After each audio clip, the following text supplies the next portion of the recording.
হে ওয়াজ করেন কি রে? গোটা বাংলাদেশ ওয়াজ মারতেছে, তোকে বগুড়াতে আসলি বাজে? আমি বজলুল রশিদ কোরআন হাদিস থেকে পাগলের মতন যা বলে যাই ধরলি কিন্তু বিপদ। জোরে কোন ঠিক কিনা? সেদিন একটু ধরছিল না? আসল কথা বললে মাইক কাড়ালি রে। জোরে কোন ঠিক কিনা? গত পরশু দিনই ফিল খুঁজে আছে, মাইক কাড়িয়ালে বক তাক মারিয়ে। হ্যাঁ, এখন তো আওয়ামী লীগ নাই রে ভাই। যারা বক্তার মাইক কাড়ে নিচ্ছে মারতেছে এরা হলো বিএনপি। এরা কি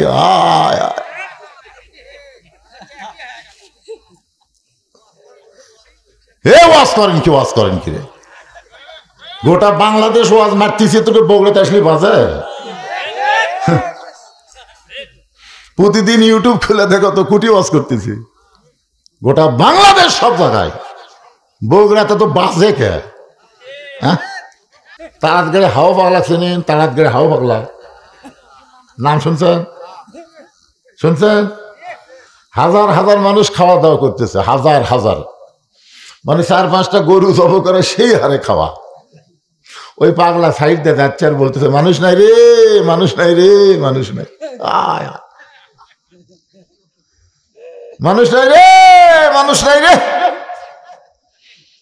সবাই খাচ্ছে আর বলতেছে পাগলে কিনা খায়, ছাগলে কিনা খায়। ওই পাগলার কথা গুরুত্বই দেয়নি। কিন্তু একজন লোক চিন্তা করছে মানুষ নাই তাহলে আমি কি? ওই আমার পাগলার কথা ধরিছে। পাগলার কথা কি করছে? ধরলেই তো বিপদ। আমি বজলুল রশিদ কোরআন হাদিস থেকে পাগলের মতন যা বলে যাই ধরলেই কিন্তু বিপদ। জোরে কোন ঠিক কিনা? সেদিন একটু ধরছিল না? তো এখন এক লোক খাওয়া দাওয়া বাদ দিয়ে দৌড় মারছে।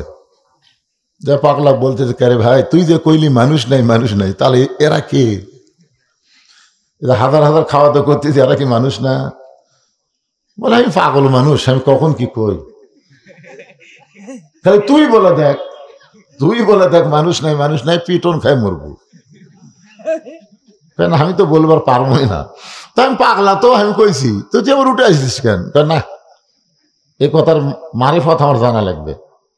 তো জানবার যদি চাস তাহলে সাইডে তো সাইডে যায়, এরকম বাম হাত আলোক করছে, এখন দেখ। তো তাকায় দেখে সবগুলাই শিয়াল কুত্তে, 15-20 জন মানুষ। তো ভাই কি দেখলাম? যা দেখলি মুখ বন্ধ কর। কলিকালের জামানা, হক বলতে মানা, আসল কথা বললে তোমায় নামা দিবি রে। আসল কথা বললে মাইক কাড়ালিবি রে। ধরে কোন ঠিক কিনা? গত পরশু দিনই ফিল খুঁজে আছে, মাইক কাড়িয়ালে বক তাক মারিয়ে। হ্যাঁ, এখন তো আওয়ামী লীগ নাই রে ভাই। যারা বক্তার মাইক কাড়ে নিচ্ছে মারতেছে এরা হলো বিএনপি। এরা কি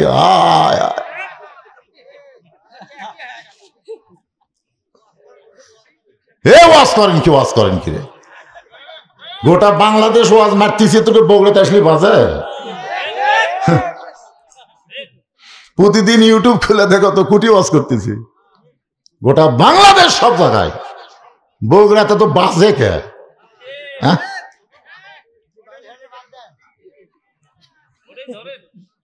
না কি ধর্ম না ধর্ম সেটা 2টা আয়াত আমি তেলাওয়াত করছি, মনে নাই? এই ঘরের মালিকের গোলামি করলে কি হবি? ফালিয়াবুদু রাব্বা হাযাল বাইত। 1 নম্বর আল্লাযী আতামাহুম মিন জু'ইউ, 2 নম্বর হলো আমানাহুম মিন খাউফ। ওই যে বারে একটা ছোট্ট বাচ্চা টার্গেট লাইন মারতেছে, ওকে আগে ধরেন। এই যাও, ওই যে বেড়া যাও, যাই কে মারতেছে টার্গেট, যাও।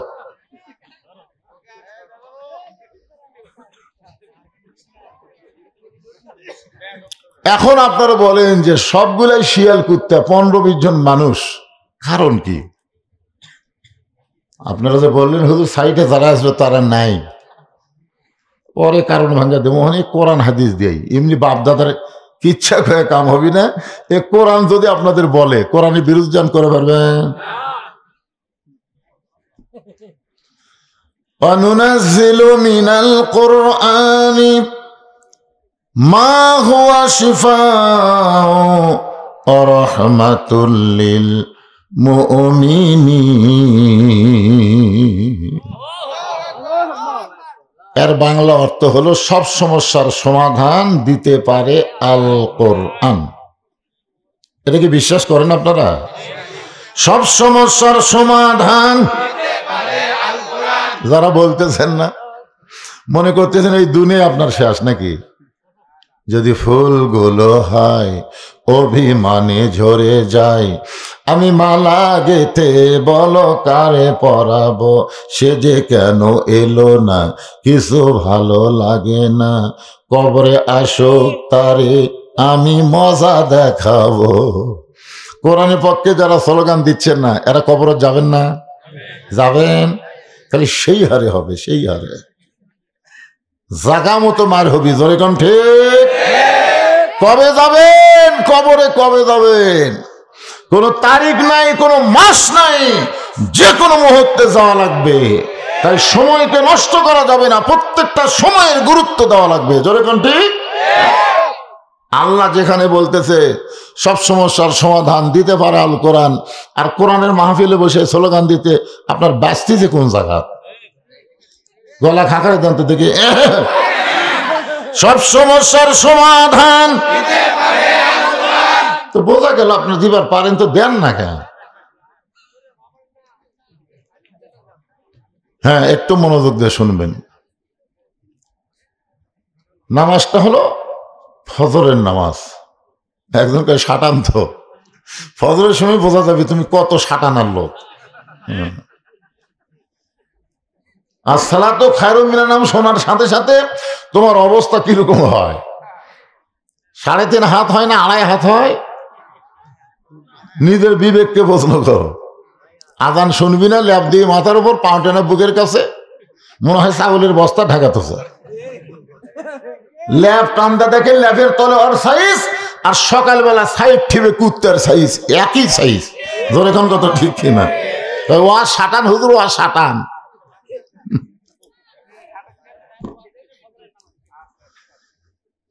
তো এখন আল্লাহ নবী 2 ওয়াক্ত নামাজের সালাম ফেরায়, সাহাবীর দিকে মুখ ঘুরাই।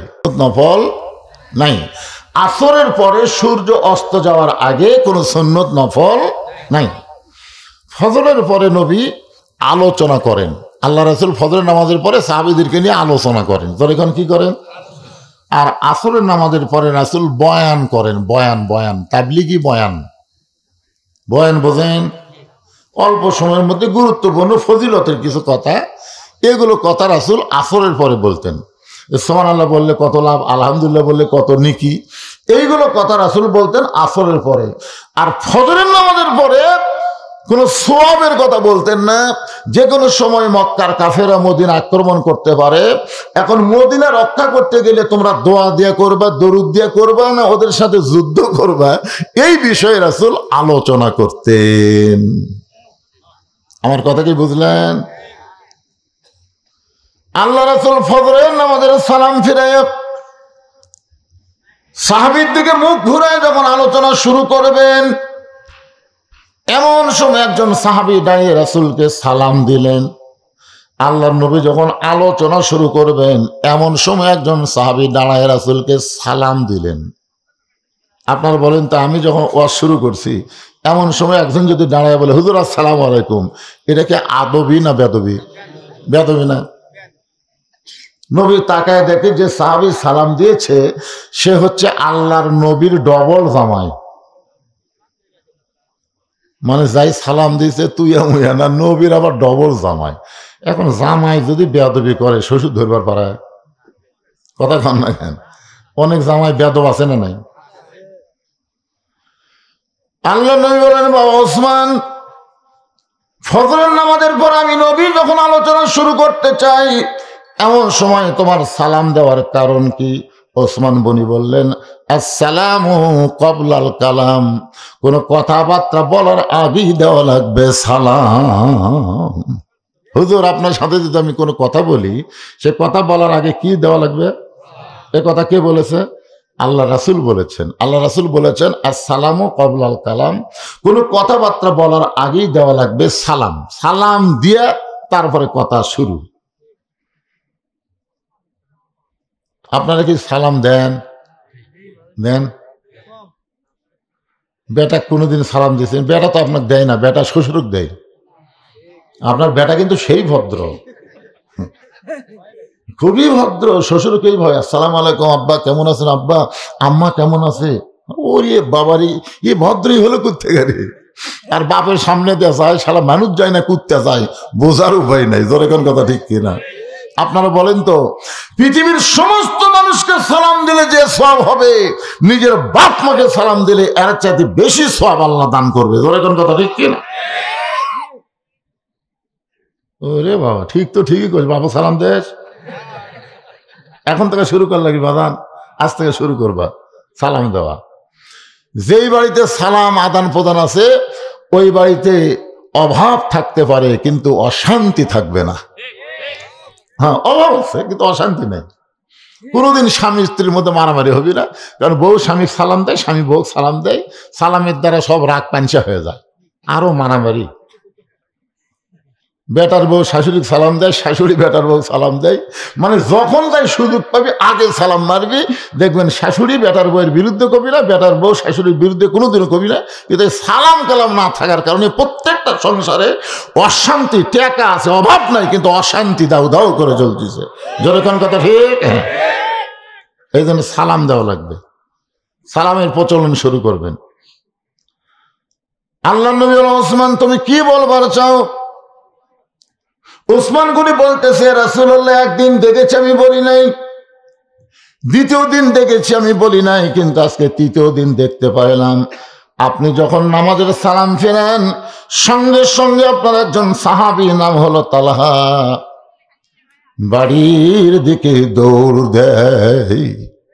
আপনি যেই মাত্র সালাম ফেরান সঙ্গে সঙ্গে আপনার সাহাবী তালহা বাড়ির দিকে দৌড় দেয়। আমি একদিন দেখেছি বলিনি, দ্বিতীয় দিন দেখেছি আমি বলিনি, আজকে তৃতীয় দিন দেখার পরে আমার খুব রাগ হলো। কিনা আল্লাহর নবী এত সুন্দর আলোচনা করে আর সে আলোচনা না শুনে ওই বাড়ির দিকে দৌড় দেয়। কতগুলো ছেলে দেখবেন জুমার দিনে সবার শেষে এসে আগে যায়, আছে না নাই? আপনার কোন তো জুমার দিনে কেন নামাজে আগে আসতে হবে? আল্লাহ যে বললেন ইজানু দিয়ালিস সালাতি মিয়াউমিল জুমআ ফাসাউ ইলা যিকরিল্লাহ, জুমার নামাজের আজান দেওয়ার সঙ্গে সঙ্গে জোরে জোরে মসজিদে আসতে হবে। সর্বপ্রথম যেই ব্যক্তি মসজিদে ঢুকবে আজান দেওয়ার পরে 3 মিনিটের মধ্যে, কয় মিনিট? 3 মিনিটের মধ্যে যারা মসজিদে ঢুকবে জুমার দিন, আল্লাহ তাআলা আমল নামায় একটা উট কুরবানি সওয়াব দিবে। খালি সুবহানাল্লাহ করলে হবে না, ঢোকা লাগবে।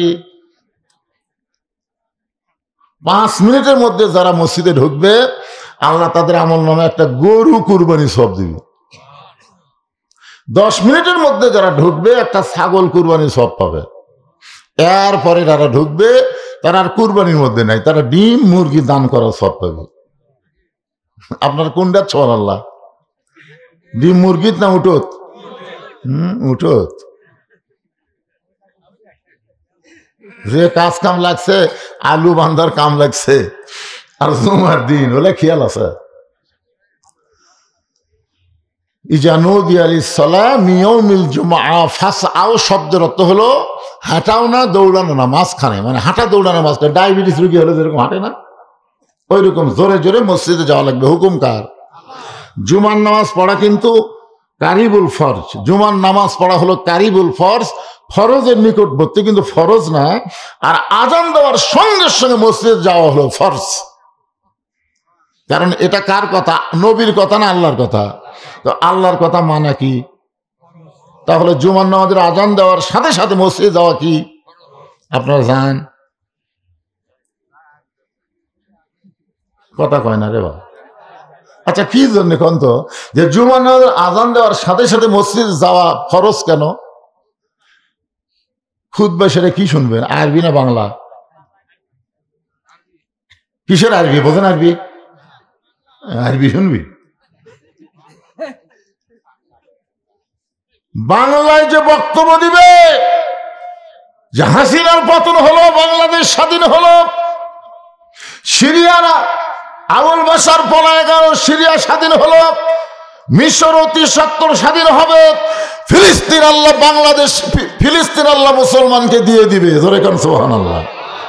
এই গুরুত্বপূর্ণ বিষয়ের উপরে ইমাম বক্তব্য দিবে, শ্রোতারা শুনবে, আর সাইজ হবে। কি হবে?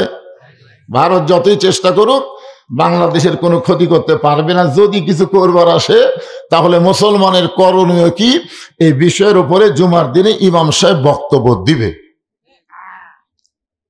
যদি ইমাম না দেয় সেটা ভিন্ন কথা, কিন্তু বর্তমান প্রেক্ষাপটকে নিয়ে অবশ্যই প্রতি জুম্মায় ইমামকে বক্তব্য দেওয়া লাগবে। জনগণ ঠিক কিনা বলে? ওসমান গনি বললেন, ইয়া রাসূলুল্লাহ, আপনি যেই মাত্র সালাম ফিরেন সঙ্গে সঙ্গে বাড়ির দিকে দৌড় দেয়। যিনি অভিযোগ করেছেন ওসমান গনি তিনি হলেন 3 নম্বর, আর যার বিরুদ্ধে অভিযোগ করেছে তিনি হলেন 7 নম্বর। কি বুঝলেন? যিনি অভিযোগ করেছে ওসমান গনি তিনি কয় নম্বর? কিসের 3 নম্বর? জান্নাতের 3 নম্বর। আবু বকর, ওমর, ওসমান কয় নম্বর? আর যার বিরুদ্ধে অভিযোগ করছে তিনি কয় নম্বর? আবু বকর, ওমর, ওসমান, আলী, আব্দুর রহমান ইবনে আওফ, জুবাইর, তালহা। এ কয় নম্বর? 7 নম্বর। মানে 2 জনই আশারে মুবাশশারা। 2 জনকেই আল্লাহ দুনিয়াতে জান্নাতের সার্টিফিকেট দিয়েছে। এই দুনিয়াতে কয়জনকে দিছে? 10 জনকে। তার মধ্যে যিনি অভিযোগ করেছে তিনি হলেন 3 নম্বর, যার বিরুদ্ধে করেছে তিনি হলেন 7 নম্বর। আল্লাহ নবী কিছুক্ষণ মাথা নিচু করে থাকলেন, তারপরে বললেন, ওসমান, তুমি শুধু অভিযোগ করলেই হবে না, অভিযোগকে তদন্ত করে দেখা লাগবে। দেখছেন, 3 নম্বর জান্নাতি অভিযোগ করছে, তারপরে রাসূল বলতেছে খালি তুমি অভিযোগ করলেই হবে না, তোমার অভিযোগকে তদন্ত করা লাগবে। আর আমাদের বাংলাদেশে গত পরশুদিন এক শয়তান মরছে, নজিবুল বাশার শয়তান। এই শালা শয়তান সাইদি হুজুরের বিরুদ্ধে কিন্তু প্রথম অভিযোগ করছে। জোরে কোন কথা ঠিক কিনা? প্রথম অভিযোগ করেছে আল্লামা সাইদির বিরুদ্ধে। হাসিনা কোনো তদন্তই করেনি, বিনা তদন্তেই সাইদি হুজুরের কেস লিয়ে নিস। আপনারা বলেন তো, তদন্তের কথা কোরআনে আছে না নাই? আমি আয়াত পড়ে আপনাকে শোনাবো। তদন্তের কথা আল্লাহ কোরআনেও বলেছে। ভাই জান, মাটির বাড়িতে মোবাইল নেটওয়ার্ক পায় না, পায়? আপনাদের গ্রামত কি মাটির বাড়ি আছে নাকি? আছে? মাটির বাড়িতে কিন্তু মোবাইল নেটওয়ার্ক পায় না। ইমাম সাহেব ওই জানলার কাছে শুয়ে থাকে, মোবাইল হাত দিয়ে বাইর করে থই, কল আসলে লাউড স্পিকার দিয়ে কথা কয়, কারণ কানের কাছে আনলে নেটওয়ার্ক নাই। তো এটা দেখে এক ছেলে বলতে যে, হুজুর আপনি এত বোকা কোত্থেকে হলেন? আপনি 400 টাকা দিয়ে একটা মোবাইল অ্যান্টিনা কিনে বাঁশের মাথাতে অ্যান্টিনা ঝুলে দিয়ে সেখান থেকে তার না মোবাইলের মধ্যে ঢুকে দেন, আপনি যেটি থাকবেন সেটি নেটওয়ার্ক। তো যুবকের কথা মতো ইমাম সাহেব একটা অ্যান্টিনা কিনে বাঁশের মাথা দিয়ে মোবাইলের পিছনে লেখা দিয়েছে। ওরা এক তেলতলা গোয়েন্দার দেখে বলতেছে, হুজুর আবার টিভিও কিনছে। তেলতলা গোয়েন্দার ওটা দেখেই, আরে হুজুর আবার টিভিও কিনছে। ওরা কিসের অ্যান্টিনা শালা তেলতলা জানি না, কোনোদিনও মসজিদে যায় না। সেই দিন গেছে, যা বলতেছে নামাজ পড়া কি হবে, নামাজ পড়া কি হবে। সবাই বলতেছে, তুই তো নামাজই পড়িস না। এই জন্যই তো পড়ি না। তোমরা যার মাঝে নামাজ পড়ো সেই হুজুর যে টিভি দেখে তোমরা জানো? আমি নিজের চোখে দেখে আসলাম, টিভি দেখতেছে। সব মুসল্লি কয় নাউজুবিল্লাহ, নাউজুবিল্লাহ। সকলের বাড়িতে ডিশ অ্যান্টেনা আছে, নাউজুবিল্লাহ নাই, কিন্তু হুজুরের বাড়িতে টিভি, নাউজুবিল্লাহ। মানে সবাই চায় হুজুর ভালো হোক, আমরা যা হই তাই। মসজিদের ইমামকে নিয়োগ দেওয়ার জন্য আপনার বহু কিছু দেখেন। ইমামের বইয়ের পর্দা আছে কিনা, ইমাম ঠিক মতো চলাফেরা করে কিনা, ইমামের দাড়ি ঠিক আছে কিনা, টুপি মাথা ঠিক মতো দেয় কিনা। একটা সামান্য মসজিদের নেতার জন্য যদি এত কিছু আপনারা দেখেন, তাহলে সমাজের এমপি যাকে বানাবেন তাকে দেখার দরকার আছে না নাই? জোরে কোন আছে না নাই? তেলতেলার এসে ভোট দাও, তেলতেলা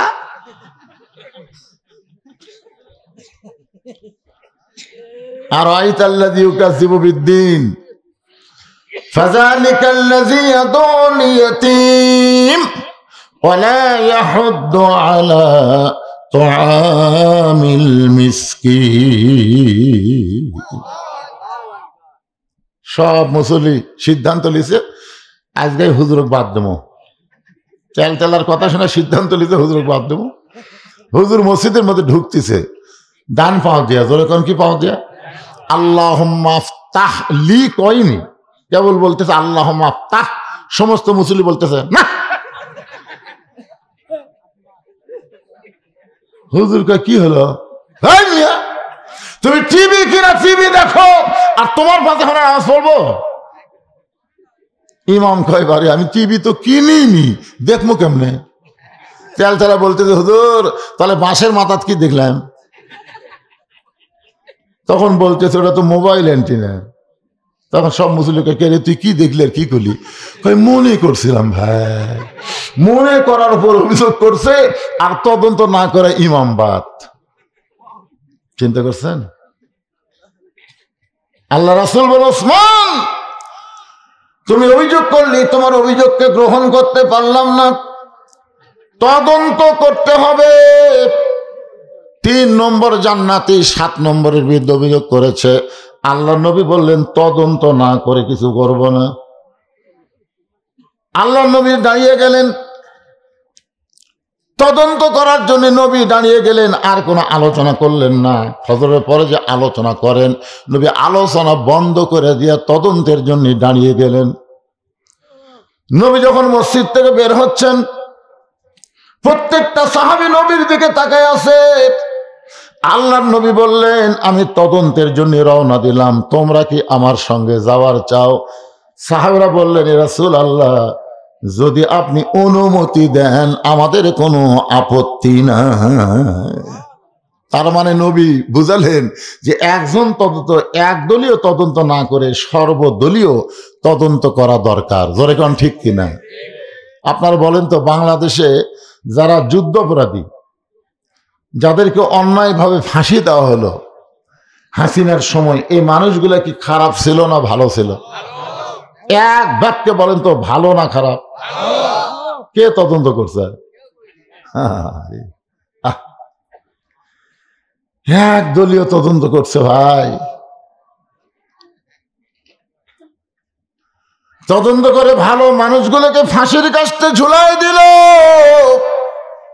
আল্লাহ নবী বললেন তোমরা যদি চাও তাহলে আমার সঙ্গে তদন্তে অংশগ্রহণ করতে পারো। নবী আমার সামনে সামনে, প্রত্যেকটা সাহাবী পিছনে পিছনে রওনা দিলেন। কারণ নবী যখন সামনে চলবে, নবীর সামনে কেউ যাবার পারবে।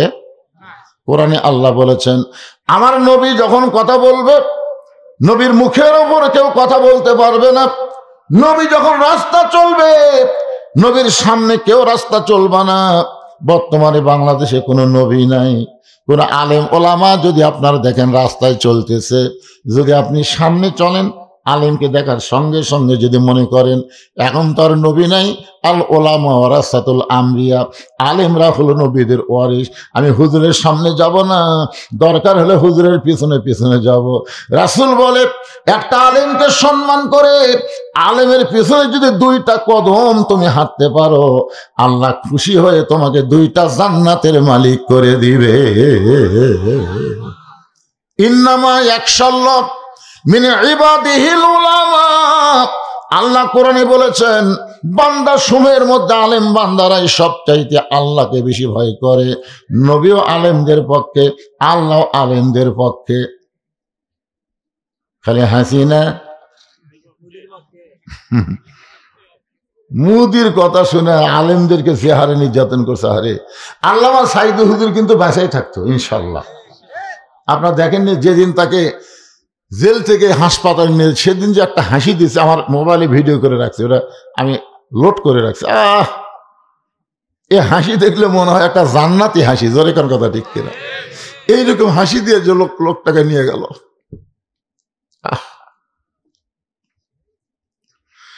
জেলখানার মধ্যে তাকে হত্যা করা হলো। যার কারণে বাংলার প্রত্যেকটা মুসলমান বিশ্বাস করে আল্লামা সাঈদী তুমি মরনি, শহীদ হয়েছ, আমরা এটাই মানি।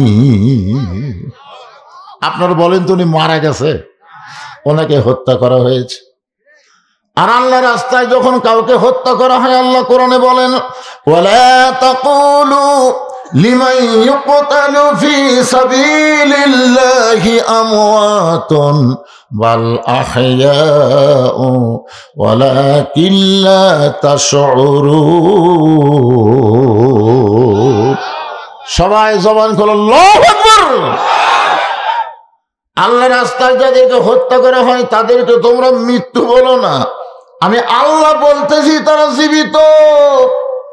এখন সাইদে হুজুরকে আপনারা গুরুত্ব দিচ্ছেন না, 100 বছর পর আবু হানিফা রহমতুল্লাহ আলাইহির মতন সাইদে হুজুরকেও মানুষ গুরুত্ব দিবে। দরকার ঠিক কিনা? আবু হানিফা রহমতুল্লাহ আলাইকে কিন্তু 20 খিলা মারছে জেলের মধ্যে। কি খিলা? কথা কয় না। সাইদে হুজুরকে পয়জন করে, একই অবস্থা। মনে করতেছেন সেই সময় আবু হানিফাকে মানুষ মনে রাখেনি। এখন কোটি কোটি মুসলমান হানাফি মাযহাব অনুসরণ করে। জোরে কোন কথা ঠিক কিনা ভাইজান? এই ভালো মানুষকে কোনোদিন হত্যা করে শেষ করা যায় না। তারা কিয়ামত পর্যন্ত অমর থাকে। হোসাইন কিয়ামত পর্যন্ত থাকবে, কিন্তু ইয়াজিদ আছে আছে। আপনাকে গোটা ইউনানি খুঁজে দেখেন তো একটা এজিদ পাবেন, এজিদ। কিন্তু প্রত্যেকটা পাড়ায় পাড়ায় হোসাইন আছে না নাই? হক কথা জোরে বলা লাগবে, আছে না নাই? একটু মনোযোগ দিয়ে শোনেন। নবী গেলেন সামনে সামনে, সাহাবেরা পিছনে পিছনে। তালহার বাড়ির দরজায় আল্লাহ নবী দাঁড়াইলেন। নবীর সুন্নত হলো কারো বাড়ির দরজায় গিয়া খটখটি করা যাবে না, কলিং বেলে চাপ দেওয়া যাবে না। হয়তো বলুন হুজুর তখন তার কলিং বেল ছিল না, এখন তার কলিং বেল আছে, আছে না নাই? এই বগুড়া রহমাননগর আমার এক বন্ধুর বাসা। আমাকে মাঝে মধ্যে বলে হুজুর আমি একটা বাসা করছি, আপনি একটু আসবেন বাড়ি দোয়ার জন্যে। তা আমি একদিন যাও, বাসার বিশাল গেট, সেই গেট দেখে এখন আত্মা খাসা সোনালী রঙের সেই মশানার গেট। আমি গেটের যা সালাম দিলাম, নবীর সুন্নত আসসালামু আলাইকুম ইয়া আহলাল বাইত। ওই গেটের পাশে একটা পানের দোকান আছে। এই দোকানদার বলতে হুজুর 1 কোটি বার সালাম দেন, কাম হবি না। কারণ আপনি কাক সালাম দিচ্ছেন? তখন আমি নাম ধরে বললাম, তাই হুজুর সালাম দিয়ে আপনি নিচে আনবার পারবেন। ওই 6 নম্বর দেখেন কলিং বেলের লেখা আছে 1 2 3 4 5 6, এই 6 টিভি মারেন। আমি 6 যে টিভি মারছি ভাই, বিশ্বাস করেন টিভি মারাও সারা, আমি 2 ধাপ দৌড় দেওয়া সারা। মানে ওই 6 টিভি দিলে কুত্তের সাউন্ড, বিদেশি যে কুত্তে আছে এই কুত্তের ঘাউ ঘাউ ঘাউ করে একটা সাউন্ড। আমি কইলাম টিভি মারা মাত্র বিদেশি কুত্তার সাউন্ড, আমি 2 ধাপ দৌড় মারছি। পানালা খেলে হাসতে থেকে হুজুর দৌড়ান কেন? এটা কলিং বেলের সাউন্ড হুজুর। কেউ কবিতরের সাউন্ড দিছে, কেউ কাউয়ার সাউন্ড দিছে, কেউ কুত্তার সাউন্ড দিছে, এক এক সাউন্ড। আমি বললাম কে রে এত সাউন্ড থাকতে এই কুত্তার সাউন্ড পছন্দ করলো কেন? কিছুক্ষণ পরে দিকে নামে আসে, আমাকে বলতেছে হুজুর আইসেন, আসসালামু আলাইকুম হুজুর আসেন। আমি কোন ভাই যাওয়ার আগে জানতে চাই তুমি কুত্তার পছন্দ করলে কে? হুজুর ফকিরের অত্যাচার হুজুর। এখন কতগুলো ফকির আছে এরা কলিং বেলের চাপ দিয়ে ভিক্ষা চায়। তা আমি সেই বুঝে শুনে কুত্তার সাউন্ড দিছি। প্রথমে একদিন এক ফকির কেবল টিভি মারিছে, কুত্তার সাউন্ড পায় মারছে দৌড়, আর ঝোলার বা চাউল আছে সব পড়ে গেছে। ওই এলাকার যত ফকির আছে সমস্ত ফকিরের কাছে যে 6 নম্বরে যেন মারিস না, 6 নম্বরে কিন্তু কুত্তা আছে। সেদিন থেকে আমাকে আর কোনো ফকির। আমি কইলাম তাহলে যাই ভাই। দেখেছে যাবেন কেন হুজুর? ফকির কইছে 6 নম্বরে কুত্তা আছে। তো তুই তো কুত্তেই, তুই তো মানুষ না। আল্লাহ কোরআনে বলেছে আম্মান সাইলা ফারাতানহার, সাইলকারীকে খালি খালি ফিরাইও না। আর তুমি কুত্তার সাউন্ড দিয়ে ফকিরের ঝোলার চাউল ফেলে দিছে, তুমি মানুষ? তুমি একেবারে পুরিয়া কুত্তে। জোরে কোন কি কথা কন না কেন? কি দেওয়া লাগবে? সালাম। আসসালামু আলাইকুম ইয়া আহলাল বাইত। আল্লাহ নবী তালহার বাড়ির দরজায় এসে সালাম দিলেন। প্রত্যেকটা সাহাবী মনে মনে তো রাগ ভাব। কারণ ওসমান গনি অভিযোগ করছে, ওসমান গনি তার তুইয়া মুয়া সাহাবে না কয়দিন, জোর এখন কয়দিন, একদিন দেখেছে কিছুই বলে নাই, 2 দিন বলে নাই, 3য় দিন দেখার পরে বলেছে। এরপরে আল্লাহর নবী হেঁটে হেঁটে তালহার বাড়ির দরজায় সালাম দিলেন। কিছুক্ষণ পর আল্লাহর নবী ডাক দিলেন, তালহা। নবী মনে করেছিলেন সালাম দিলেই তালহা দরজা খুলবে, কিন্তু তালহা যখন বাড়ির দরজা খোলে নাই, এবার নবী একটু রাগ করে ডাক দিলেন, তালহা। তালহা বাড়ির ভিতর থেকে বলতেছে, লব্বাইকা রাসূলুল্লাহ। কিছুক্ষণ পরে তালহা যখন দরজা খোলে না, নবী আবার ডাক দিলেন, তালহা। তালহা সঙ্গে সঙ্গে বলে, লব্বাইকা রাসূলুল্লাহ, কিন্তু তালহা দরজা খোলে না। নবী আবার কিছুক্ষণ পরে ডাক দিলেন, তালহা। সঙ্গে সঙ্গে তালহা বলতেছে, লব্বাইকা রাসূলুল্লাহ। 3-3বার নবী ডাক দিলেন, প্রত্যেকবারই লব্বাইকা রাসূলুল্লাহ বললেন, কিন্তু দরজা খোলে না। ওমর ফারুক সাহাবীদের মধ্যে সবচাইতে গরম সাহাবীকে, কথা কয় না? আচ্ছা, ওমর যদি সবচাইতে গরম হয়, তাহলে সবচাইতে নরম কে? হ্যাঁ, এটা আপনারা জানেন। এর আগে আপনাদের শুনেছি, সবচাইতে নরম হলো আবু বকর, সবচাইতে গরম হলো ওমর, সবচাইতে ধনী হলো ওসমান, সবচাইতে জ্ঞানী হলো আলী। তাহলে 4 জন কয় নম্বর? 4 জনই কিন্তু 1 নম্বর। ওমর ফারুক আল্লাহ নবীর পায়ে হাত দিয়ে বললেন, ইয়া রাসূলুল্লাহ, আপনার জুতার পরশে আল্লাহর আরশ ধন্য হয়ে যায়, আপনার জুতার পরশে আল্লাহর আরশ ধন্য হয়ে যায়। আর আপনি তালহার বাড়ির দরজায় 3-3বার তালহা তালহা বলে ডাকলেন, এরপরেও তালহা দরজা খোলে না। নিশ্চয়ই তালহা বেয়াদব হয়ে গেছে। আপনার বলেন তো, ওমর ফারুক কথাটা কি মিথ্যা কইছে? হ্যাঁ করেন, বারে মিথ্যা? কি কথা কইছে? যে আপনার জুতার পরশে আল্লাহর আরশ কি হয়েছে? যেখান থেকে 70,000 পর্দা, ফেরেশতা জিবরাইলকে আল্লাহ যেখানে ব্রেক করে দিলেন, জিবরাইল আর এক ধাপ সামনে আসলে তোমার অস্তিত্ব পুড়ে হবে ছাই। এখান থেকে নবী একলা আসবে, নবীর সঙ্গে আর কেউ আসতে পারবে না। নূরের পর্দার মধ্যে আল্লাহ নবী যখন ঢুকতেছে, এমন সময় জিবরাইল বলে, ইয়া রাসূলুল্লাহ, যেই জায়গার মধ্যে আমি জিবরাইলকে আল্লাহ অ্যালাউ করলো না, আপনি সেই জায়গায় যাচ্ছেন। আপনি জমজমের কূপের পানিতে ওযু করার সময় আপনার পায়ে যে জুতা জোড়া আছে, এই জুতা কি আপনি পায়ে দিয়েই যাবেন না জুতা খুলবেন?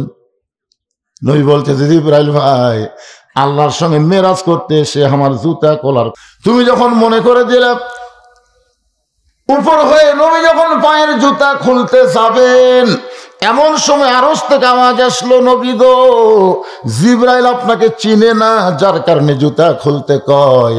আমি আল্লাহ আপনাকে চিনি, আমার আরশে আজিম দামি হতে পারে, কিন্তু আপনার জুতার চাইতে দামি নয়। লিল্লাহু তাকবীর। আমার আরশে আজিম দামি হতে পারে, কিন্তু আপনার জুতার চাইতে দামি নয়। ওমর ফারুক বলে, রাসূলুল্লাহ, আপনার জুতার পরশে আল্লাহর আরশ ধন্য হয়ে যায়।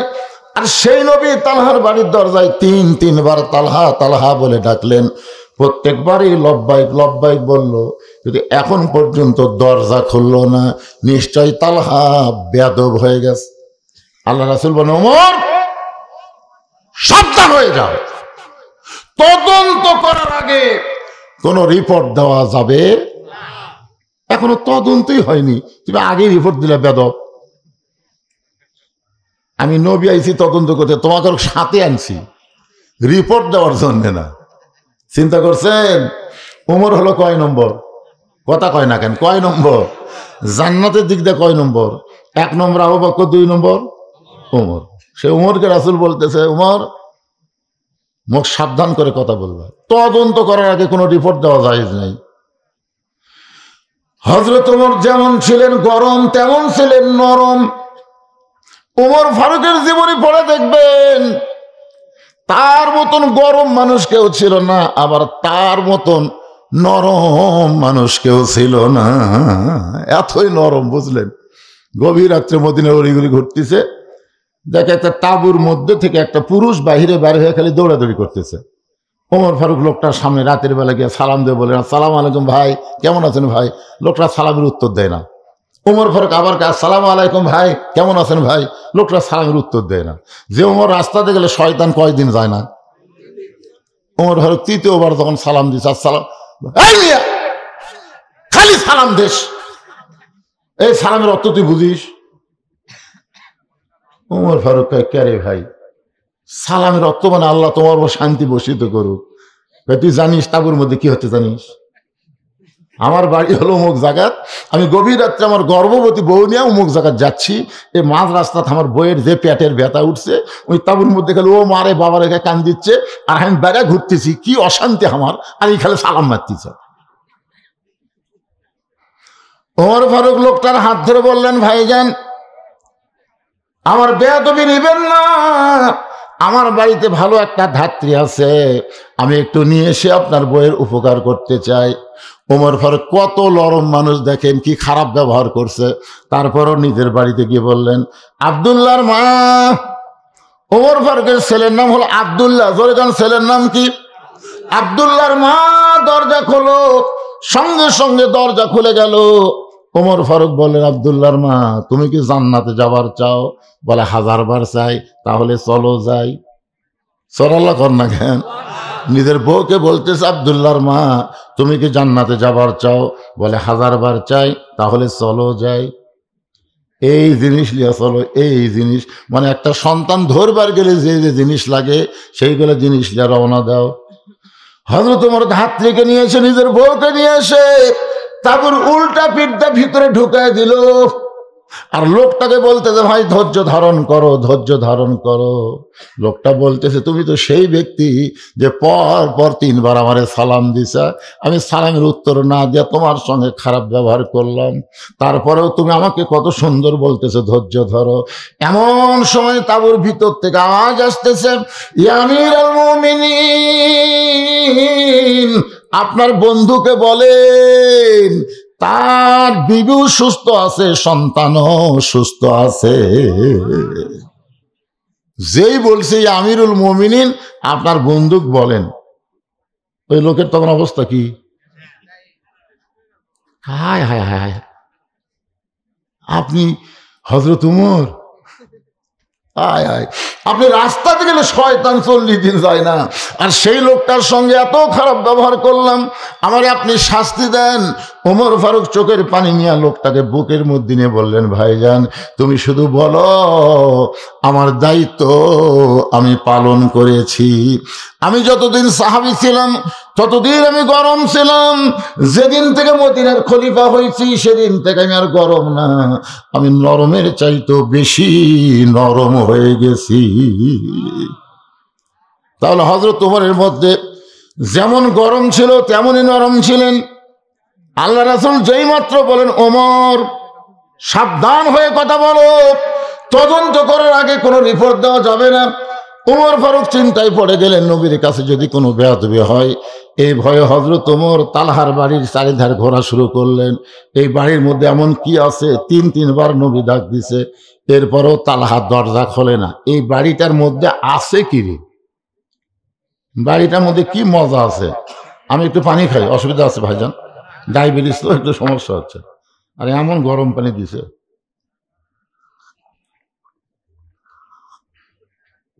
একটু জিকির করেন, লা ইলাহা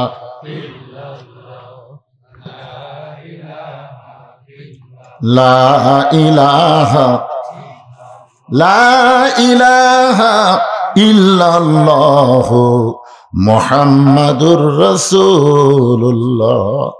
নবী 3 বার ডাকছে, কয়বার? প্রত্যেকবারই কি করছে? প্রত্যেকবারই জবাব দিছে, কিন্তু দরজা কেন খুললো না? এই বাড়িটা কেমন বাড়ি নিজের চোখে দেখার জন্য হযরত ওমর ঘুরে ঘুরে দেখতেছে। হঠাৎ প্রাচীরের ফাটল দিয়া তাকায় দেখে বাড়ির মধ্যে একটা খুঁটির সঙ্গে একটা ছোট বাচ্চাকে রশি দিয়া বেঁধে রাখছে, যেমন গরু ছাগল বেঁধে রাখে, ঠিক এইভাবে বেঁধে রাখছে। ওই বাচ্চাটা খালি বাবা বাবা বাবা বাবা বলে কাঁদতেছে। ওমর ফারুক চমকে গেল, ওই কি মানুষ নাকি রে? কচি মাসুম বাচ্চাকে রশি দিয়ে বেঁধে রাখছে, আর বাচ্চাটা বাবা বাবা বলে কাঁদতেছে। এরপরও তালহা তার সন্তানের রশি খুলে দেয় নাই। এই দৃশ্য দেখার পরে হযরত ওমর আল্লাহর নবীর কাছে এসে দাঁড়িয়ে গেছে। এমন সময় তালহা দরজা খুলেছে। সুবহানাল্লাহ বলে। আল্লাহ রাসূল বললেন, তালহা তোমার বিরুদ্ধে 1 নম্বর অভিযোগ হলো পর 3 দিন ফজরের সালাম ফিরানোর সঙ্গে সঙ্গেই তুমি বাড়ির দিকে দৌড় দাও। 2 নম্বর অভিযোগ হলো আমি নবী 3বার তোমাকে ডাক দিলাম, প্রত্যেকবারই লব্বাইক বললা, কিন্তু দরজা খুলতে এত দেরি কেন করলা? এমন সময় ওমর ফারুক বলে, ইয়া রাসূলুল্লাহ, এই তালহার বিরুদ্ধে আমার একটা অভিযোগ আছে। রাসূল বলে, তোমার আবার কি অভিযোগ? বলে, বাড়ির চারিধার ঘুরতে গিয়ে ফাটল দিয়ে দেখতে পাই তালহা তার কচি মাসুম বাচ্চাকে রশি দিয়ে খুঁটির মধ্যে বেঁধে রাখছে। সঙ্গে সঙ্গে রাসূল বললেন, তালহা তাহলে সর্বসাকল্যে তোমার বিরুদ্ধে অভিযোগ হলো 3টা। ধরে বলেন কয়টা? 1 নম্বর অভিযোগ হলো সালাম ফিরানোর সঙ্গে সঙ্গে বাড়ির দিকে দৌড় দাও। 2 নম্বর অভিযোগ হলো আমি নবী 3বার তোমাকে ডাক দিলাম, প্রত্যেকবারই লব্বাইক বললা, কিন্তু দরজা খুলতে কেন দেরি করলে? 3 নম্বর অভিযোগ হযরত ওমর করেছে, তোমার কচি মাসুম বাচ্চাকে তুমি রশি দিয়া খুঁটির মধ্যে বেঁধে রাখছো। মাইকালে ভাই নাই, প্রতিদ্বন্দ্বী একটু বেশি হচ্ছে, দেখো তো কম যায় নাকি। আল্লাহ রাসূল বলেছেন বড়দেরকে সম্মান করো। রাসূলের হাদিস, বড়দের কি আর সমবয়স্কদের মহব্বত করো, আর ছোটদেরকে স্নেহ করো। আমার কথা কি বুঝতে পারলেন? বড়দের কি করা লাগবে, আর ছোটদের স্নেহ করা লাগবে, দয়া করা লাগবে। আপনারা বলেন তো, আল্লাহর নবী ছোট বাচ্চাদের যে দয়া করছে আমরা করবার পারবো? ঈদের দিনে নবী ইমামতি করবি, মাঠত যাচ্ছে সুন্দর কাপড় পরে, এমন সময় দেখে ইহুদির একটা বাচ্চা ধুলাত খালি গড়াগড়ি দিচ্ছে আর কান দিচ্ছে। ইহুদির বউ সাইটে লুকে আছে, কয়েকদিন আগে ওই বাচ্চার বাপ মরে গেছে। ইহুদির বিবি চিন্তায় পড়লো, মুসলমানের নবী নাকি, ওয়ামা আরসালনাকা ইল্লা রাহমাতাল লিল আলামিন। আল্লাহ তাআলা বলেছেন আমাদের নবীকে বিশ্ব জগতের কি রহমত। তো দেখি তো আয়াতটা সত্যি কিনা, এটা যাচাই করার জন্য মা লুকে আছে গাছের আড়ালে, আর বাচ্চাকে ফেলে দেখেছে ধুলার ভিতরে। ওই ছোট বাচ্চা খালি বাবা বাবা বলে কাঁদতেছে। সঙ্গে সঙ্গে নবী ঈদের দিনে কাপড়ের দিকে খেয়াল না করে ওই বাচ্চাকে খেয়াল করে ধুলা মাখা বাচ্চাকে বুকের মধ্যে নিয়ে কপালে একটা চুমা খায়, বলে, বাবা তুমি শুধু এতিম না, আমি নবীও এতিম।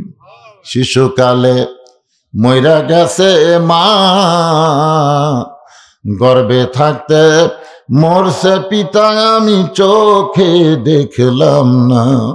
কে করিবে লালন পালন, কে দিবে সান্ত্বনা,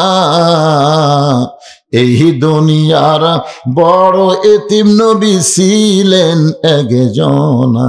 মাথার পাগড়ি দিয়া ইহুদির বাচ্চার গায়ের ধুলা যখন নবী মুছে দেয়, এমন সময় মা চিৎকার করে বলে, ও মুসলমানের নবী,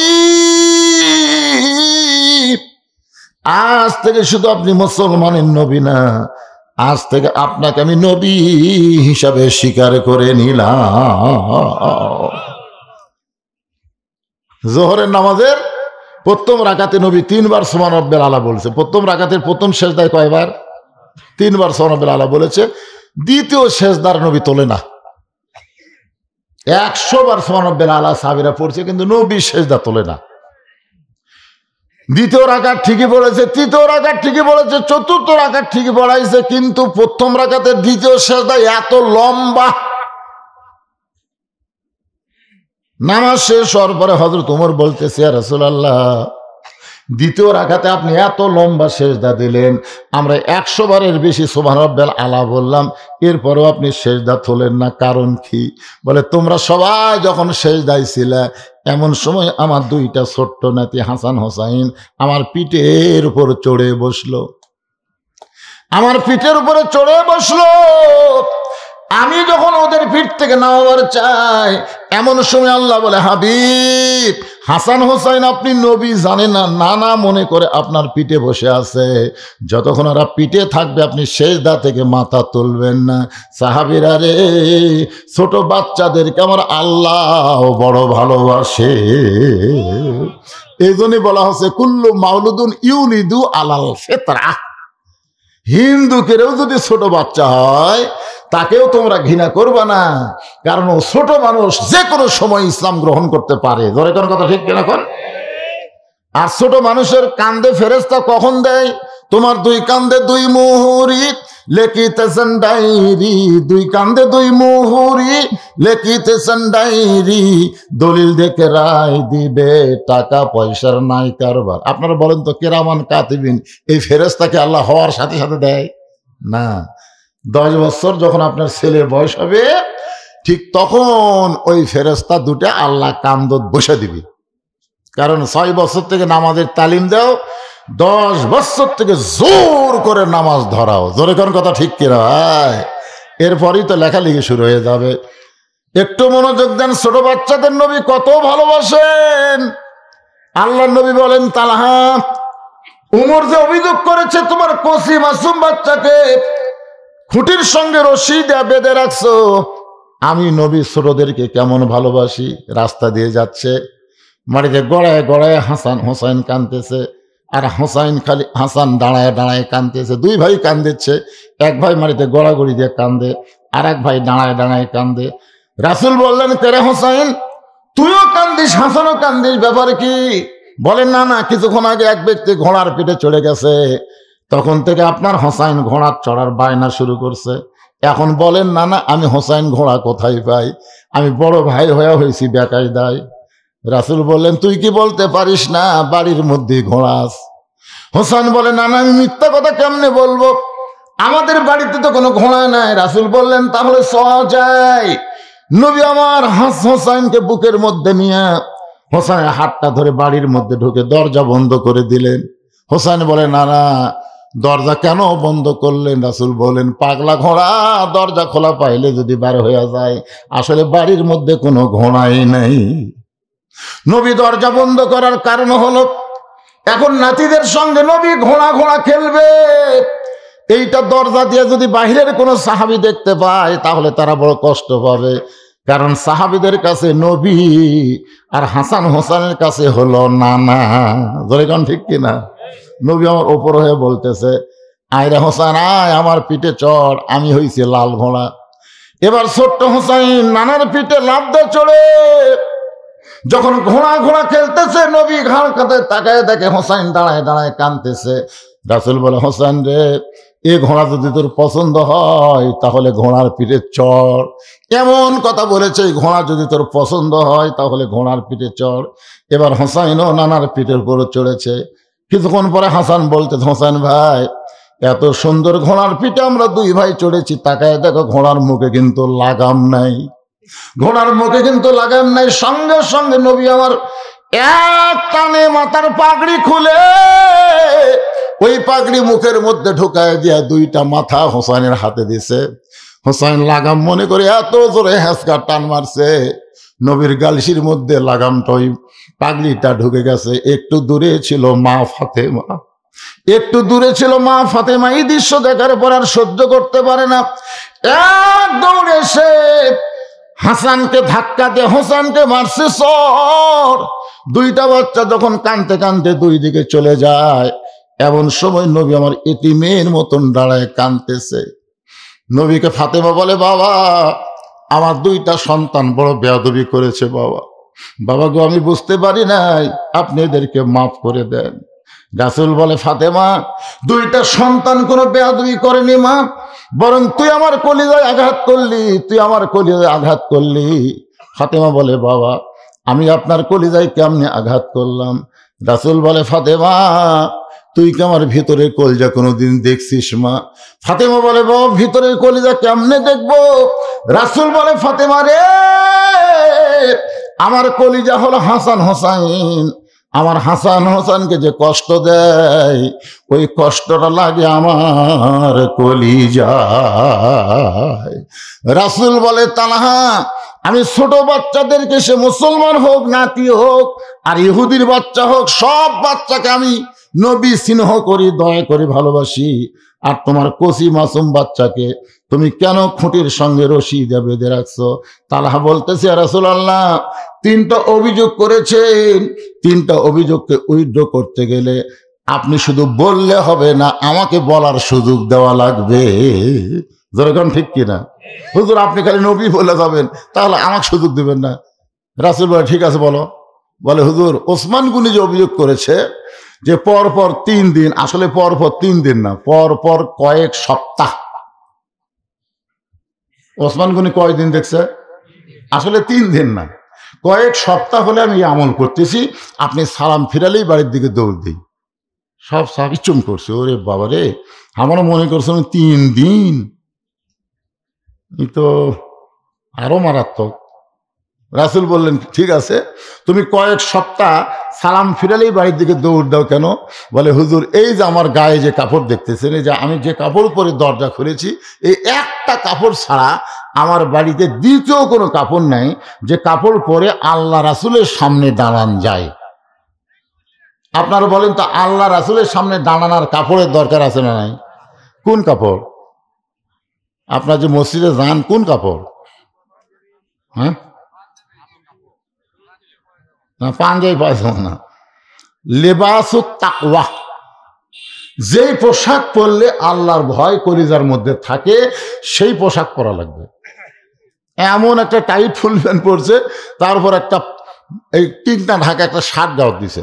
আপনি বলেন তো, টাইট ফুল প্যান্ট টিকনা ঢাকা শার্ট গাউট দিয়ে রুকুর থেকে যখন শেষ দাঁত গেছে, ওর যে ভিতরের যন্ত্রগুলো আছে বাইরে থেকে বোঝা যায় না, পিছন দিকে টেপা হয়ে ফুলে ওঠে, কথা কন না কেন ভাই? ওর 2 নম্বর কাতারে যাই আছে, ওই যন্ত্র দিকে মুখ পড়ার সাথে সাথে তো কেবলা পরিবর্তন হয়ে গেছে। এই জন্য শার্ট গাউট না দিয়ে যদি পাঞ্জাবি পরতেন, পাঞ্জাবি পরলে ওইটা যদি টেবার লাল ফুলে ওঠে, পাঞ্জাবি যদি পাছার উপরে পড়ে আর দেখা যাবে। এই জন্যে লেবাসুত তাকওয়া, এমন একটা পোশাক পরা লাগবে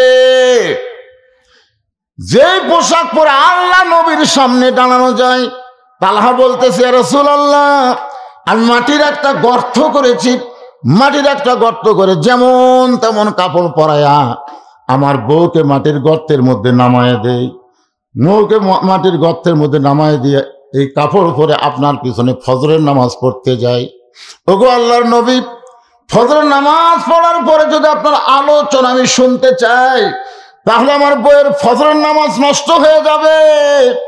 এই জন্য এক দৌড়ে এসে আমি যেমন তেমন কাপড় পরে এই গর্তের মধ্যে নামি, আর এই যে কাপড় পরে দরজা খুললাম, এই কাপড়টা আমার বউকে আমি দিয়ে দিই।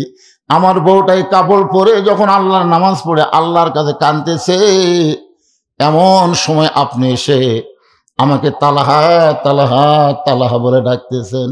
ওগো আল্লাহর নবী, প্রত্যেকটা ডাক কিন্তু আমি লব্বাইক বলেছি, কিন্তু আমি দরজা খুলতে পারি নাই, কারণ এমন একটা কাপড় আমার পরনে ছিল যে কাপড় পরে দরজা খুলতে শরম লাগে। ওগো আল্লাহর নবী, আমার বউকে আমি টান দিয়ে হেঁচকা দিয়ে গর্তের মধ্যে নামাবার পারি না, কারণ বউটা তখন আল্লাহর কাছে, জোরে কনকার কাছে। আমার দরজায় নবী ডাকতেছে, বউটা আল্লাহর কাছে ধন্না দিয়ে হাত তুলে মোনাজাত করে কাঁদতেছে। যখন আমার বউটা নামাজ শেষ হয়ে গেল, মোনাজাত শেষ হয়ে গেল, আমি বউটাকে গর্তের মধ্যে নামায় দিয়া যেমন তেমন কাপড় পেঁচাইয়া ওই বউয়ের শরীর থেকে কাপড় করে সেই কাপড় পরে আপনার জন্য দরজা খুললাম। এই কারণেই দরজা খুলতে আমার দেরি হয়ে গেছে। রাসূল বলল, তালহারে, এক উত্তরে 2টা অভিযোগ খণ্ডন হয়ে গেল। সুবহানাল্লাহ বলেন না কেন? ওসমান গনি যে অভিযোগ করেছিল এবং নবী যে বললেন দেরি কেন করলা, 2টা অভিযোগ খণ্ডন হয়ে গেল। ও তালহা, তোমার কচি মাসুম বাচ্চাকে তুমি রশি দিয়ে খুঁটির মধ্যে বেঁধে রাখছো, কারণ কি? তালহা বলতেছে, ইয়া রাসূলুল্লাহ, আমি আমার সন্তানকে অত্যন্ত ভালোবাসি। সুবহানাল্লাহ কোন? আমি আমার সন্তানকে অত্যন্ত ভালোবাসি। আল্লাহ কোরআনে বলেছে, ইন্নামা আমওয়ালুকুম ওয়া আওলাদুকুম ফিতনা, নিশ্চয় তোমাদের সম্পদ আর সন্তান হলো বিপদের কারণ। জোরে বলেন এই কথা কে কইছে? আল্লাহ। জোরে বলেন কে? কি বলতেছে? ইন্নামা আমওয়ালুকুম ওয়া আওলাদুকুম ফিতনা, নিশ্চয় তোমাদের সম্পদ আর সন্তান হলো বিপদের কারণ। আজকে আল্লাহ যে সম্পদ আমাদেরকে দিছে, আপনার সত্যি করে বলেন তো সম্পদের মালিক কে? আরে ভাই একটু অন্তর থেকে বলেন তো। আমরা মুখে মুখে অনেক কথা কই, কিন্তু অন্তরে সেটা মেনে নিতে চাই না।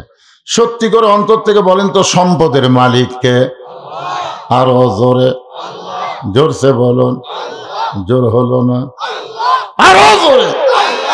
সত্যি যদি সম্পদের মালিক আল্লাহ হয়, আমরা বিশ্বাস করে দুই হাত তুলে আল্লাহকে দেখাবো। দেখি দেখি কারা বিশ্বাস করে হাত তুলছেন। লিল্লাহি আকবার। হাত নামান, হাত নামান। মাশাআল্লাহ। তাহলে আপনাদের পকেটে যে টাকা আছে, এই টাকার মালিক কে? এখন আল্লাহ যদি মালিক হয়, আল্লাহ নবীর এতিম মাদ্রাসায় একটা করে কোরআন শরীফ আপনাকে দেওয়া লাগবে। কয়জন ছাত্র আছে এখানে? কয়টা? সব মিলে কয়টা? 30-35 জন ছাত্র এ মাদ্রাসায় সব মিলে আছে।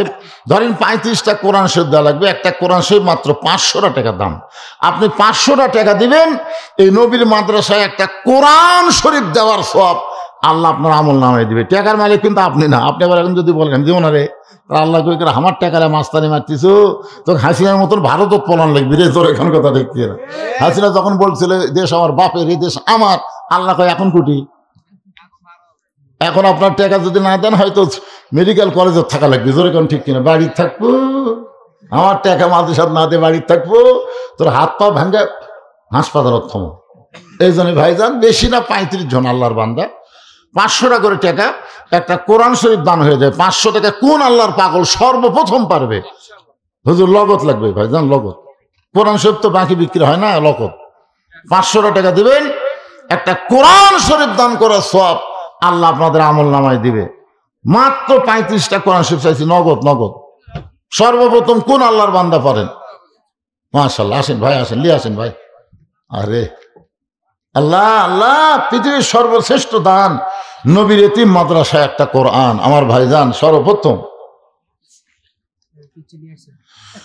সর্বপ্রথম কোরআন শরীফ বাবদ একটা 500 টাকা দান করেছে। আল্লাহ তার দানকে কবুল করেন। আল্লাহুম্মা আমিন। কি নাম বাবু?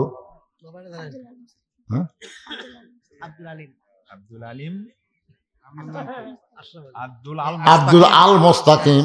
কোরআন শরীফ বাবদ 500 টাকা দান করছে। আল্লাহ দানকে কবুল করেন। আশরাফের আল্লাহ তোমার একজন বান্দা কোরআন শরীফ বাবদ 500 টাকা দান করেছে। পৃথিবীর শ্রেষ্ঠ দান একটা কোরআন। এই দুইজন দৌড়াইকে কোরআন আদায় হচ্ছে, না দিলে বসে থাকেন। দেখেন দেখেন, দেখাও সব আছে তো ভাই, দৌড় মারেন কেন? আব্দুল মান্নান কোরআন শরীফ বাবদ 500 টাকা দান করেছে। আব্দুল মান্নান কি হলো বাবা? দেখো দেখো, তার দিকে যাও। ময়না ময়না। আল্লাহ আব্দুল খালেক কোরআন শরীফ বাবদ 500 টাকা দান করেছে। আল্লাহ দানকে কবুল করেন। আরেকজন কোরআন শরীফ বাবদ 500 টাকা দান করেছে। কি কে মারা গেছে? শহর দিকে শাহজাহান মারা গেছে। আরে আরে মারা গেছে। তার পক্ষ থেকে কোরআন শরীফ বাবদ 500 টাকা দান করলো। আল্লাহ তার কবরকে জান্নাতের টুকরা বানায় দেন। আপনাদের বাপ মা যদি কবরে যায়, বাপ মার জন্য দেন। আব্দুল সালাম কোরআন শরীফ বাবদ 500 টাকা দান করেছে। আল্লাহ দানকে কবুল করেন। আনোয়ার হোসেন কোরআন শরীফ বাবদ 500 টাকা দান করছে। বাপ মা মারা গেছে, বাপ মা কবরে গেছে, বাপ মার জন্য একটা করে কোরআন শরীফ দেন ভাই, একটা করে কোরআন দেন। আল্লাহ বাবার জন্য কোরআন শরীফ বাবদ 500 টাকা দান করেছে। আল্লাহ দানকে কবুল করেন। আল্লাহ নেক নিয়ত নিয়ে গেছে পড়া। আল্লাহুম্মা আমিন। 500 টাকা দান করেছে কোরআন শরীফ বাবদ। আল্লাহ দানকে কবুল করেন। মোফাজ্জল ভাই কোরআন শরীফ বাবদ 500 টাকা দান করছে। একে দিল মিঞ্জু। মিঞ্জু আল্লাহ কোরআন শরীফ বাবদ 500 টাকা দান করেছে। আল্লাহ দানকে কবুল করেন। আপনার কি মেয়ে মানুষ বসার ব্যবস্থা করছেন? কোন সাইডে? ওটি তোরা দেওয়ার জন্য লাফাচ্ছে, কিন্তু ওটি যাবি কে? ওটিকে আদায়ের লোক আছে, লোক আছে।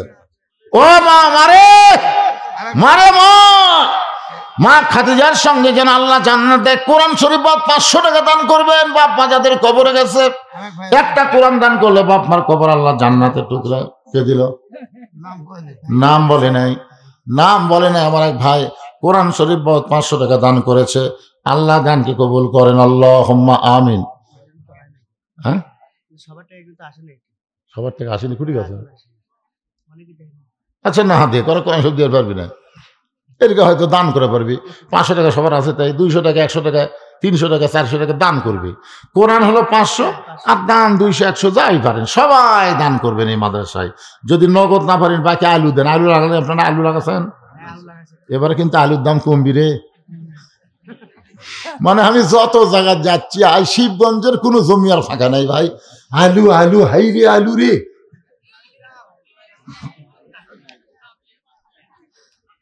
ঘুগলি পোকা যেন না ধরে, তেল তেল আলু যেন আল্লাহ দেয়, আলুর মধ্যে যেন বরকত দেয়, আলুর যেন দাম পাই। মনে করে 1 মণ 2 মণ আলু লেখা দেন, কাগজ কলম আছে। হ্যাঁ, 100 টাকা, এরকম 100 টাকা যারা দিবেন এটা দান। এই সাইডে দান থাকবে, আল্লাহ তোমার একজন বান্দা কোরআনের মাহফিলে 100 টাকা দান করছে, আল্লাহ দানকে কবুল করেন, আল্লাহুম্মা আমিন। আপনার দেখেন তো, এটি যে কোরআন শরীফ যে করে চাইছিলাম সে করে পাওয়া গেছে নাকি দেখেন। আল্লাহর একটা কোরআন শরীফ 500 টাকা দান করছে, আমি 35টা চাচ্ছি, 35টা দিয়ে করা হলো। আল্লাহ 35 জন আল্লাহর বান্দাকে একটা করে কোরআন শরীফ দান করার মতন ইমানি শক্তি দান করো। যাদের বাপ মা কবরে গেছে, বাবা কান্দে, মা কান্দে, কবরে শুয়া, দেখলি না রে দরদের বেটা একবারও আসি। আপনাকে এখন বাড়ি যাবেন, নিচে তোষক, উপরে কম্বল ল্যাপ, আর আপনার বাপের কবরের খবর কি বাবা? কেবল 14টা হচ্ছে, 35টার মধ্যে 14টা হচ্ছে। 15 নম্বর কোন আল্লাহর বান্দা পারেন? কত টাকা কত দিকে কত হালে চলে যায়। নবীর এতিম মাদ্রাসায় দান করিলে দুনিয়া এবং আখিরাতে আল্লাহ দিয়ে দেয়। আল্লাহ দুনিয়ার কথা বলেছে, ওমা তুনফিকু মিন শাইইন ফি সাবিলিল্লাহি ওয়াফা ইলাইকুম ওয়া আনতুম লা তুজলামুন। আল্লাহ বলে, বান্দারে তুই হলো ফকির, আমি হলাম ধনী, এরপরে আমার কোরআনের জন্য যখন দান করে দিলি, মনে করিস না তোর টাকা নিয়ে আমি আল্লাহ গায়েব হব, বরং তোকে দুনিয়াতে আমি 10 গুণ ফিরাইয়া দিব। আল্লাহর কোরআনের কথা, সুবহানাল্লাহ বলেন না কেন আপনারা? এটা কি আমার কথা? ইউফা ইলাইকুম মানে কি? তোমাদেরকে ফিরা দেওয়া হবে, তোমরা দিবা 10, আমি দিবা 100। এটা দুনিয়াতে ফেরত, আর দান করার কারণে আল্লাহ জান্নাত দিবা। সকিয়া হাবিবুল্লাহ দানকারী আল্লাহর দোস্ত। বাবা মার জন্য একসঙ্গে 2টা কোরআন বাবদ 1000 টাকা দান করছে, তাহলে হয়ে গেল কয়টা? 16টা হয়ে গেছে। এলে ধরছে, এটা ধরেনি, এটি একটা আছে ভাই, না এটি একটা আছে। হ্যাঁ হ্যাঁ, 17টা হয়ে গেছে। 17টা হয়ে গেছে। 18 নম্বর কে পারেন একটা কোরআন শরীফ জানতো দেখি? পৃথিবীর সর্বশ্রেষ্ঠ দান নবীর মাদ্রাসা একটা কোরআন, নবীর এতিম মাদ্রাসা একটা কোরআন দেবেন, বাচ্চারা হাতত করলে পড়বে। আপনি কোথায় যাবেন? সেখানে সব পাবেন ভাই। দেন দেন দেন দেন, কবিতরের মতন বাক বাকুম করে পড়বে রে। এই মাদ্রাসার বাচ্চারা দেখেন, 1 ওয়াক্ত নামাজ বাদ নেয়, ঠান্ডার মধ্যে উজু করে নামাজ পড়ে, শেষ রাত্রে কোরআন পড়ে। আর সেই মাদ্রাসা গরিব হালতে থাকবে, দেখে মাদ্রাসার জানলা নাই, যে ঘরে বসলাম দেখে জানলা নাই। এই নবীর এতিম মাদ্রাসায়